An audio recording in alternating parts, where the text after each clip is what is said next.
Hello and welcome once again. This is Business 24, where we examine business-related problems and their effects and potential solutions. And right now, I'm joined in this discussion by Tolu Adesonya. Tolu Adesonya, by the way, is a graduate of the prestigious Yaba College of Technologies program in Hotel and Catering Management. Hello, Tolu. Nice to have you here. Thanks for having me. Bread, we're talking about bread markets and the bakery industry in general. The smiles on your face gives me the feeling that you really feel happy, excited doing what you're doing, what you know how best to do, right? Yeah, I am. Beautiful. I am. So how would you now, how would you state the growth or expansion of the bakery industry with particular reference to bread markets in Nigeria? Okay, thanks for having me once again. You're welcome. I'm glad to be here. And we all know that bread is a staple food in Nigeria. It is. It's on everybody's table. Sure. Everybody loves to eat bread. Children and older people, we all love to eat bread. Sure. Either we are rich or we are poor. Bread is something that everybody wants to have.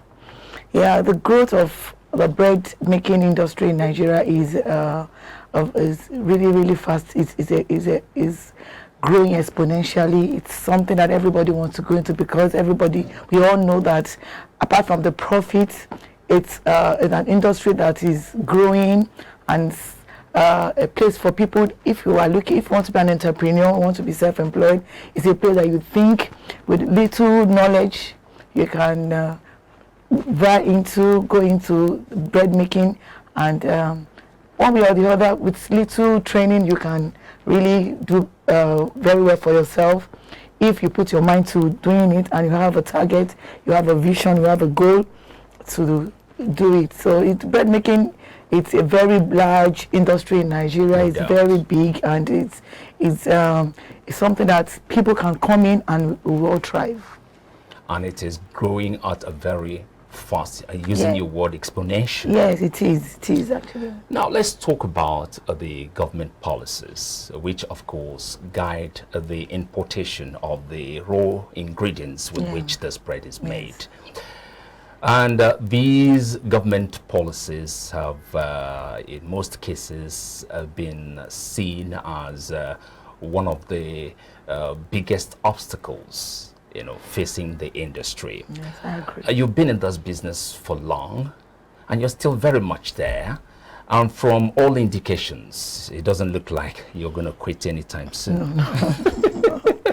See what I'm talking about? Now, tell me, how have you managed to keep afloat, with particular reference to the high exchange rate? It's been very tough. Please tell me. It's been very tough. We know basically our main ingredient, our main raw material is flour, which is made from wheat. And we know that the importation of wheat, we don't produce wheat in Nigeria. 90% of the wheat that we use, we import from other countries, and it's been tough because of government policy on duties, on importation duties, and the availability of the products, availability of wheat, because basically we use wheat, and it's because of what's going on around the world now, Ukraine and the likes, we're having a problem bringing in wheat into the country, and we cannot bake without wheat. So it's been very tough, and daily when I started, a bag 50 kg of flour was around 11,000, but now it has How long ago are we like talking about? a year plus now. Yes, a year plus. When I actually started, I was into distribution before, then I came into production.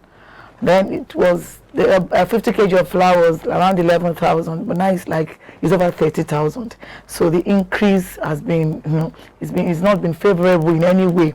We've been facing challenges, and again, when we can't just we can't compromise. We still have to use wheat, and it's not readily available. It's not something that we know. We can't predict the price tomorrow. Whatever you buy today, rest assured that in the next 2-3 days you are going to have an increase in price, and it's affecting the business. So government policy has not been favorable. We've been managing. We don't like, somebody like me, I don't like to compromise my standard. I don't like to cut corners. I want to do it the way I believe in, because I came into this business with a vision of producing bread, quality product, quality bread, hygienic bread, bread produced in a very hygienic and condition, and something that everybody is nutritious and everybody can afford. But with the way things are going, the affordability is not there anymore, because we have whatever I buy that I will produce. I can't use my money to be producing bread for others to eat. And because of these policies like the import duties, government should look into that. Government should look into reducing the duties that is being placed on these. Yes, actually, I was going to ask you how you would want the government to intervene. Yes, these duties, they should at least bring down the import duties, then encourage us, because in this country, in Nigeria, I think it's not basically we can mix wheat with other grains.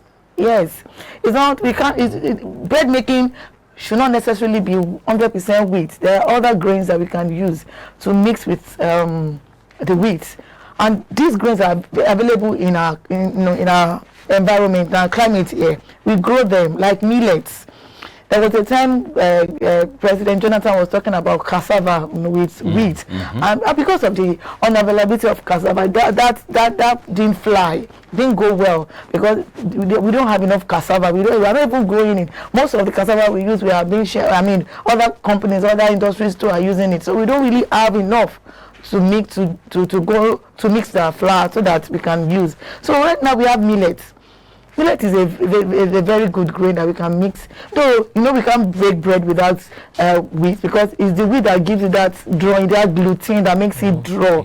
So there's no way we can do, but there are percentage we can mix these grains together, and it will still give us good qualities. It will still give us fantastic bread that we can afford, because the rate that wheat is, the rate at which the price of wheat is going is becoming alarming.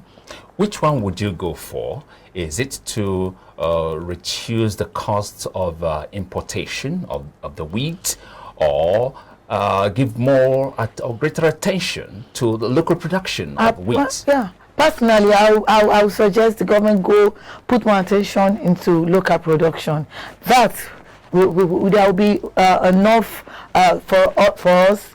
The import duties won't be there again. Then we'll have direct access to these products. So we won't have these this chain of supplies. We'll go in directly. We'll know what we are doing, and then our companies will have the opportunity to be directly involved in the production of this flour and rest like that. And we'll be able to know how to. We'll try it. Maybe the composition will be 50-50, 40-60. Then we'll be able to work with what we have on ground. It won't be what is being brought from overseas. It is our own. We will be able to manipulate and be able to move around and around our recipe, and be able to work well and give our society, give our consumer what is good that they can afford. Now let's talk about, now you've chosen, you would rather have the government encourage local production of the wheat we're talking about. Yes. Now, what about the quality? Is it as good as the one imported into the country? Yeah. Because in most cases, most of the things manufactured locally are regarded as inferior in one way or the other to the ones imported into the country. Does the same thing apply? That's where the government will come in. There will be bodies, regulated bodies that will monitor this production.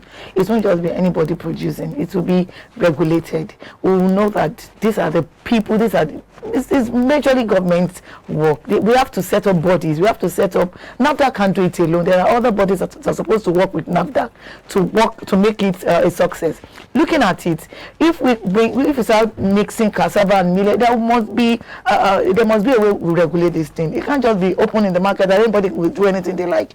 It has to be regulated. So government has to put in Nigeria. You and I know very well. You think that can work?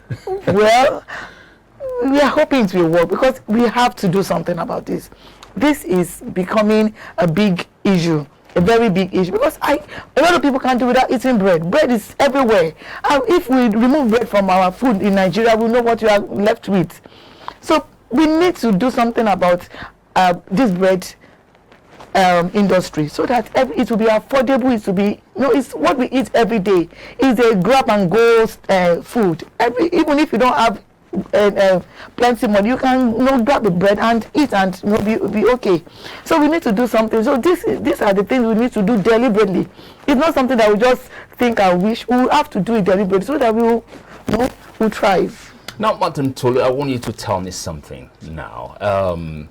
With the glut and oversaturation of the bread market by players, Yes. there is stiff competition, no doubt about it. And you've been in this business for, you said, about... Yeah, like close to 2 years now. Beautiful, and still waxing very strong. Yes, yes. So how have you been able to manage the stiff competition, brought about by this influx of players? Yes, the competition is stiff, very stiff. There are a lot of people coming into the business. Some just feel it's a way of making money. Let me go into, how Nigerians, how we behave. But I don't think it's a cause for alarm, because we have a large population in this country. The population, we need bread, and one person cannot just say I'm the big player here. I'll be the only one. I believe, my own personal opinion, that time will tell. If you can stay, you will know. If you can't stay, you have to go, because there are so many things that's on the table that you have to meet up. It's something that people eat. So if you come into the business to come and make profits, with time, you have to fizzle out. There's no way we will have to sustain it, because if you don't have the passion to do this, the stress, the pricing, the policies will choke you, and you eventually leave, if you are in there because of the money. But if you are there because you have passion to produce quality products for consumers, you will stay, because you will have that mind that there are ways of doing things. There are ways that you can there are people that you work with, that all of us can come together and put our heads and think of a way out of it. There are so many people. I won't. The competition is very stiff. But then I am not there because of money. I'm there because it's my passion. It's something I desire to do. My goal, my vision is to produce quality bread in a very hygienic place, and that's what I'm doing. And because of what is going on, I'm not really shaking. I'm not afraid. All I know is that it's going to get better. I will continue to play in this. So I'm not bothered about the... So the rate at which you've been making profit hasn't changed? It has changed. It has not been the same. It has really reduced. But no, because I have the passion for it, I'm not really looking... I'm looking at ways of augmenting, how to boost it, how to continue in it. I'm not looking at... I'm not going to jet in now. I'm not going to leave. I'm not going to... leave because there's no profit, because that's not the reason why I came into the business in the first place. I came in because my passion. Without business, without profit, there's no business. Yes, profit is very important. So without profit, you're still very much in the business. There will be profit. It might be small. Okay. There's still profit, but it's not as before, where we can get some good amount of money. There's still profit, but it might not be as fantastic as it used to be. But I believe with time, everything will be fine in this country. Okay, now, like you rightly pointed out there, you are there because of the passion you have for the business. Yes.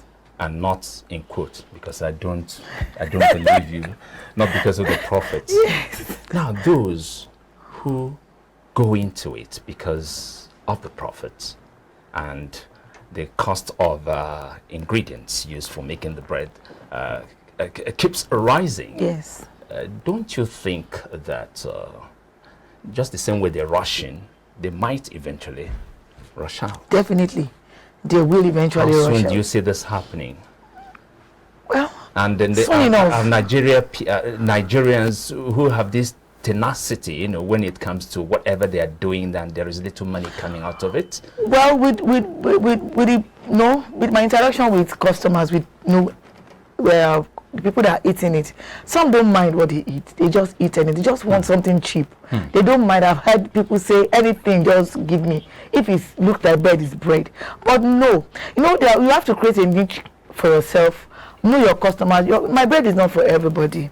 My bread, because I know what I'm putting in, and I know that I'm not compromising in any way with my recipe. I know that I'm no good. I'm still. Though it's expensive. It's expensive. That means it's not everybody that can afford it. And some people want cheap bread. They don't mind. All they just want is to eat. That is why all these people are coming in. But with time, I bet you, with time, they will fizzle out. They will have to leave because these people will know better. And because, you know, that's why I'm talking about government policy. If government, you know, NAFDAC, to me, NAFDAC doesn't have enough capacity, enough staff to enforce their laws, their policies. Because if NAFDAC, SON, all the bodies that are involved are doing their job the way they're supposed to do it, these people they won't even have the opportunity to come into the industry in the first place.